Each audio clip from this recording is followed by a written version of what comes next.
সকলের আশা প্রবেশিকা পরীক্ষায় বাড়ির 14 সন্তানের মধ্যে নবম সন্তান ভালো ফলাফল করবে, কিন্তু তার পড়াশোনায় প্রবল অমনোযোগিতা পরিবারের সবাইকে খুব হতাশ করে তুলেছে।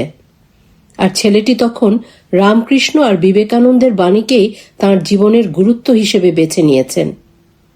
কিন্তু ছেলেটি সবার ধারণাকে ভুল প্রমাণিত করে প্রবেশিকা পরীক্ষায় দ্বিতীয় স্থান অধিকার করলেন। 20 টাকা বৃত্তি পেলেন, আবার সেই বৃত্তির টাকা দান করলেন গরিবের সেবায়। সেই শিক্ষার্থী সুভাষচন্দ্র বসু, যারা নিজের স্বার্থের কথা চিন্তা না করে দেশ ও মানুষের কথা চিন্তা করেছেন, মানুষের দুঃখ কষ্টের দূরীকরণই জীবনের আরাধ্য জেনেছেন, ব্রিটিশদের শোষণ ও নির্যাতন থেকে দেশ ও দেশের মানুষকে মুক্ত করার জন্য আজীবন লড়াই সংগ্রাম করেছেন, ব্রিটিশ সাম্রাজ্যবাদকে ভারতবর্ষ থেকে বিতাড়িত করার জন্য জীবন উৎসর্গ করেছেন, সুভাষচন্দ্র বসু তাঁদেরই অন্যতম। অহিংসায় নয়, উদারতায় নয়, শক্তি প্রয়োগ করেই ব্রিটিশকে ভারত থেকে তাড়াতে হবে, এই মন্ত্রকে ধারণ করে তিনি ব্রিটিশ শাসন শোষণের বিরুদ্ধে আমৃত্যু লড়াই সংগ্রাম চালিয়ে গেছেন। সুভাষ বসুর বাবা আইনজীবী জানকীনাথ বসু 19 শতাব্দীর শেষে পৈতৃক নিবাস 24 পরগনা জেলার অন্তর্গত কোদালিয়া গ্রাম ছেড়ে উড়িষ্যার কটকে চলে যান। সেখানেই সুভাষচন্দ্র বসু জন্মগ্রহণ করেন 1897 সালের 23 জানুয়ারি। কটকে তিনি মাধ্যমিক স্তর পর্যন্ত লেখাপড়া করে কলকাতার প্রেসিডেন্সি কলেজে উচ্চশিক্ষা শুরু করেন। 1915 সালে সুভাষচন্দ্র বসু আইএ পরীক্ষায় মেধাস্থান অর্জন করে প্রথম বিভাগে উত্তীর্ণ হন। ওই বছরই তিনি দর্শনে অনার্স নিয়ে প্রেসিডেন্সি কলেজে বিএ ভর্তি হন। প্রেসিডেন্সি কলেজে পড়ার সময় অধ্যাপক ওটন নামের এক ইংরেজ শিক্ষক বাঙালি ছাত্রদের প্রতি অপমানজনক ব্যবহার করায় তিনি তার উপর খুব ক্ষিপ্ত হন এবং অধ্যাপক ওটনকে প্রহার করেন। এই ঘটনায় তাঁকে প্রেসিডেন্সি কলেজ থেকে বহিষ্কার করা হয়। অবশেষে স্কটিশ চার্চ কলেজের অধ্যক্ষ স্যার আশুতোষ মুখোপাধ্যায়ের সহযোগিতায় কলকাতার স্কটিশ চার্চ কলেজ থেকে 1919 সালে তিনি ডিস্টিংশন সহ দর্শন শাস্ত্রে অনার্স ডিগ্রি অর্জন করেন। 1920 সালে তিনি ইন্ডিয়ান সিভিল সার্ভিস পরীক্ষায় 4র্থ স্থান অধিকার করেন এবং সিভিল সার্ভিসে যোগ দেন।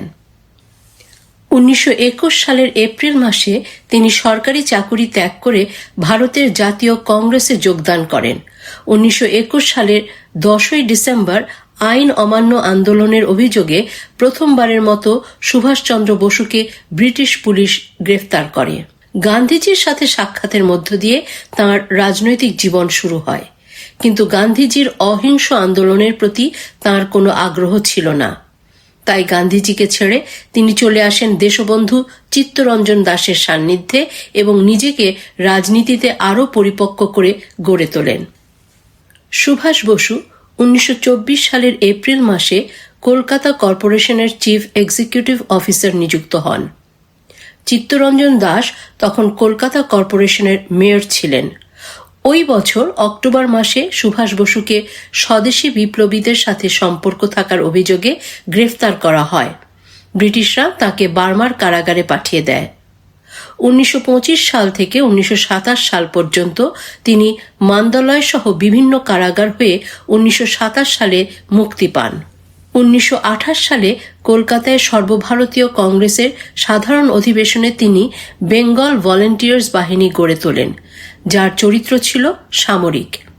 এই বাহিনীকে সামরিক মানসিকতায় শিক্ষা প্রদান করা হয় এবং বাহিনীর প্রতিটি সদস্যকে স্বাধীনতার জন্য যে কোনো ত্যাগ স্বীকারে মানসিকভাবে প্রস্তুত করা হয়, যা পরবর্তীকালে আজাদ হিন্দ ফৌজ গড়ার ক্ষেত্রে সুভাষচন্দ্র বসুকে উদ্দীপ্ত করে। 1930 সালের 23 জানুয়ারি আবার গ্রেফতার হন। জেল থেকে বের হয়ে ওই বছরই 25 সেপ্টেম্বর তিনি কলকাতার মেয়র হিসেবে নির্বাচিত হন। মেয়র হওয়ার পর তিনি স্বাধীনতা আন্দোলনের মহিরুহ হিসেবে আত্মপ্রকাশ করেন। 1931 সাল থেকে সুভাষ বসু জেলে এবং গৃহে বন্দী থাকেন প্রায় 2 বছর। 1933 সালের মাঝামাঝি সময় তিনি ব্রিটিশ সরকারের চোখে ধুলো দিয়ে ইউরোপে চলে যান। 1933 থেকে 1936 সাল পর্যন্ত তিনি ইউরোপের বহু রাজনৈতিক নেতা ও মহান ব্যক্তিদের সংস্পর্শে আসেন, কারণ তিনি উপলব্ধি করেন ভারত মাতাকে ব্রিটিশ সরকারের হাত থেকে স্বাধীন করতে হলে অন্য দেশের সেনা ও রাজনৈতিক নেতাদের সহযোগিতা দরকার হবে। 1936 সালের 8 এপ্রিলে দেশে ফিরে এলে ব্রিটিশ সরকার তাঁকে আবার গ্রেফতার করে। এই গ্রেফতারের প্রতিবাদে নিখিল ভারত সুভাষ দিবস পালন করে। 1937 সালে তিনি মুক্তি পান। 1938 সালে ভারতবাসী তাঁকে কংগ্রেসের প্রেসিডেন্ট নির্বাচিত করেন। 1939 সালে দ্বিতীয় বিশ্বযুদ্ধ শুরু হলে সুভাষচন্দ্র বসু গান্ধীজির অহিংস নীতির বিরোধিতা করে ইংরেজ সরকারকে 6 মাসের মধ্যে স্বাধীনতা প্রদানের জন্য এক চরম পত্র পাঠানোর প্রস্তাব করেন। কিন্তু জাতীয় কংগ্রেস সহিংস সংগ্রাম শুরু করার পক্ষে ছিল না।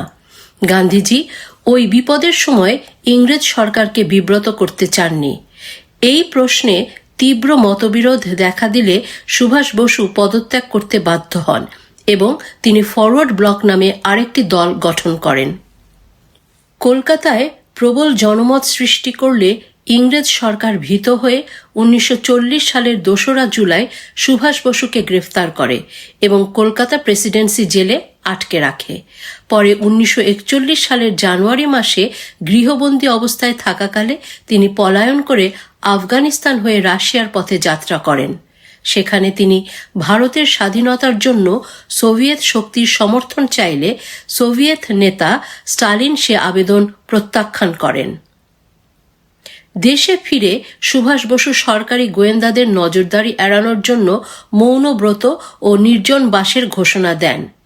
ওই সুযোগে তিনি মৌলভী জিয়াউদ্দিনের মতো দাড়ি রাখেন ও তাঁর মতন পোশাক পরে গোয়েন্দাদের চোখ ফাঁকি দিয়ে 1941 সালের 28 মার্চ পালিয়ে আফগানিস্তান ও মস্কো হয়ে জার্মানির বার্লিন পৌঁছান। সেখান থেকে তিনি সাবমেরিন যোগে জাপান পৌঁছন।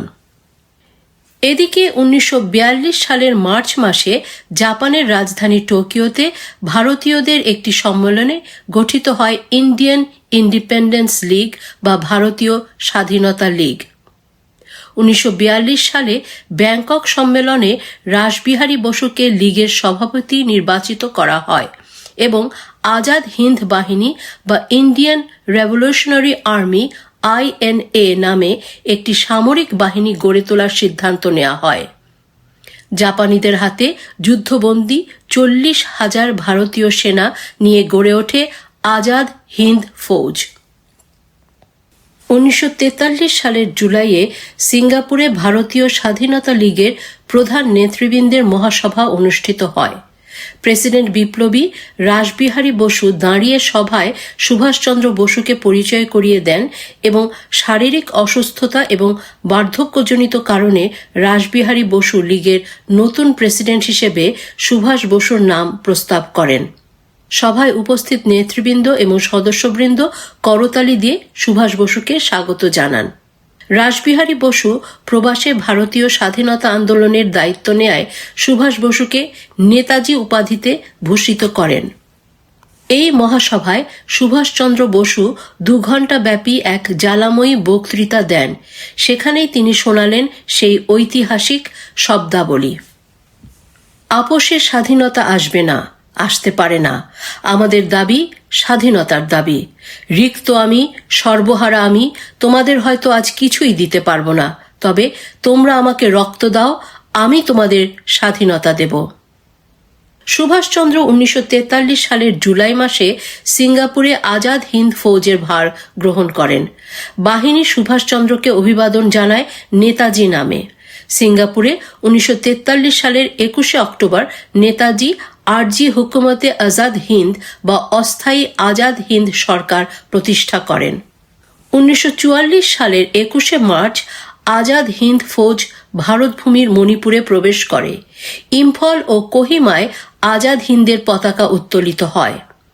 কিন্তু 1945 সালের শুরুতে আজাদ হিন্দ ফৌজকে জাপানের সহযোগিতা বন্ধ করে দেবার সিদ্ধান্ত ও 15ই আগস্ট দ্বিতীয় মহাযুদ্ধ শেষ হয়ে গেলে নেতাজি সুভাষচন্দ্র বসু হিন্দ ফৌজকে ভেঙে দিয়ে অদৃশ্য হয়ে যান।